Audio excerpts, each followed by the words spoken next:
Welcome to A Comic a Day, and this month we are celebrating the birth month of my favorite comic book company, Aftershock Comics. They turned 2 this year, and my god has it been an absolutely brilliant 2 years since. But you'll see what I mean this month. As always, links to buy these comics are in the description, and become a patron to help support the Comic Archivist family of channels. Warning, massive spoilers are massive this month. On with the show. Dreaming Eagles number 6, Stone of Hope. The final issue picks up oddly right after Reggie's flashbacky nightmare dream from the first issue, where he saw a crowd jump from his plane and his parachute flying off, so he plummets to the ground. He tells Fats about it, looking and sounding like the war is really getting to him. But Reggie says that he hasn't forgotten why they're there and why they do what they do, though he doesn't see the war lasting too much longer. On March 24th, 1945, the 332nd escorted bombers to Berlin itself. They were supposed to hand over escort on the outskirts of the city, but nope, the relief team got the wrong time, so they had 8.5 hours round trip. But when they got there, they witnessed the first jet fighters in the world, the Messerschmitt 262. They were faster than hell, but if you remember the talk about deflection firing, basically leading the target, Reggie and Fats worked together phenomenally well to be able to break them up and push the bombers forward. For being total badasses, they got the Distinguished Unit Citation for extraordinary heroism in action against an armed enemy. After that, Reggie and Fats are finally told that they can go home. They were actually meant to be discharged forever ago, but because of how hard-pressed the 332nd was for replacements, they didn't get their papers until right now. Yet Reggie and Fats don't seem to be too thrilled about this. Oh, and we find out Johnny, the 3rd Wing Commander, got turned around over Berlin and flew into Poland, with Russia sending him home in a couple days. And the war in Europe would end not long after that.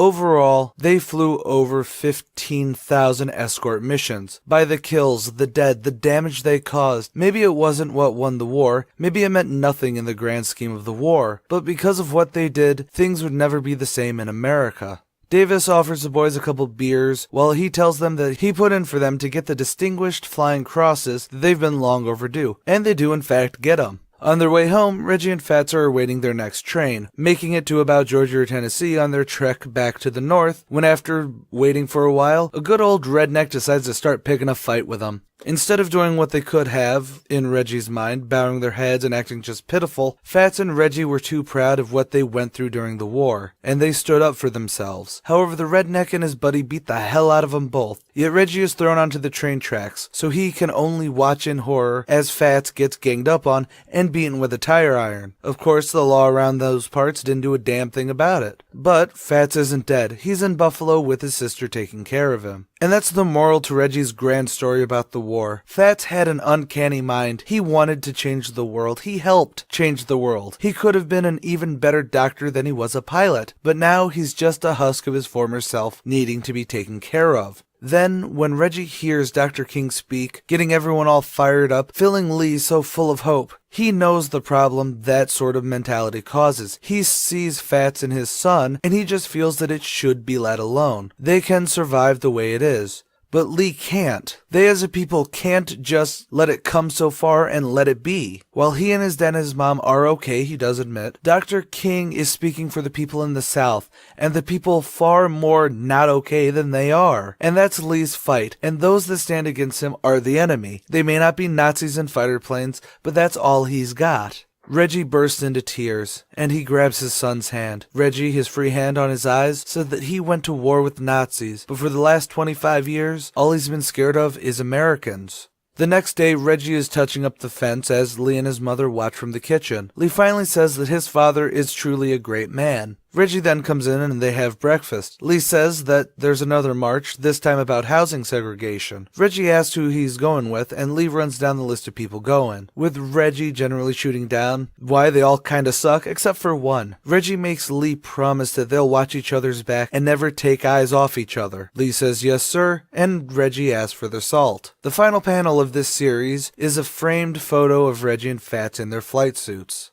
Now, I'll admit that I was one of the people who probably predicted that Fats would die during the war, and then, like Lee does in this story, thinks that he was killed by the racists after they leave the Corps. But like I said in issue 1, I really don't want to go into how heavy this book is on race and everything like that, because frankly, it almost feels like Ennis balked at this ending. Hear me out on this, because it's definitely something to be discussed in the comments if you disagree. There is a lot of emphasis put on race relations, obviously. The start of this is literally someone sitting down, their headstrong kid who doesn't understand the previous generation's struggles, just what members of the generation are saying. Like I said in the first episode, the first issue sets up a framework that is about the generational differences. Reggie is pointing out, be it deliberately or indirect, what he did to change the world without merely marching. What he, as so many did, to change the world during the 40s. And while there is definitely a ton of Fats worship, with him being basically the 40s equivalent to Lee, the difference there is that Reggie actually hinders his own comparison to his son because of his worship of Fats.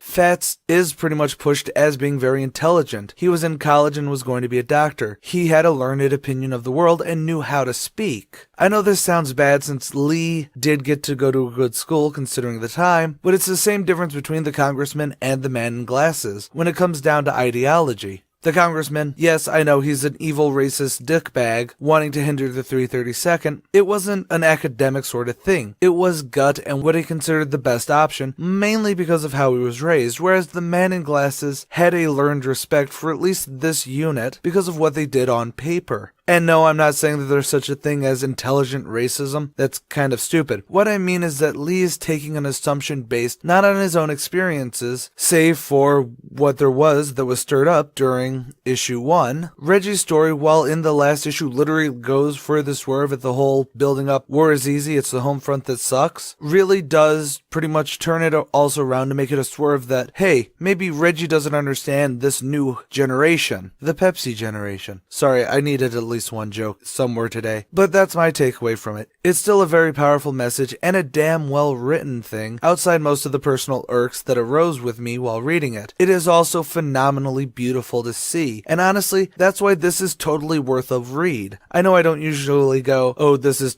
such a book to pick up, but this gives a ton of factual intel peppered with prose that makes it feel like you're hearing this story play out, and then a moral at the end that does hit home hard. It is a comic that is about the experience of reading it. So like usual, link to buy this is in description as always, and I do urge you to check this out. However, tomorrow, we are definitely going to try to lighten the mood with some Amanda Connor and Jimmy Palmiotti stuff. Don't forget to like, share, and subscribe. Check out my other 2 channels, Comic Archivist and ComicSins. Become a patron to get to choose the next comics we do for a comic a day, and as always, stay golden, Inklings.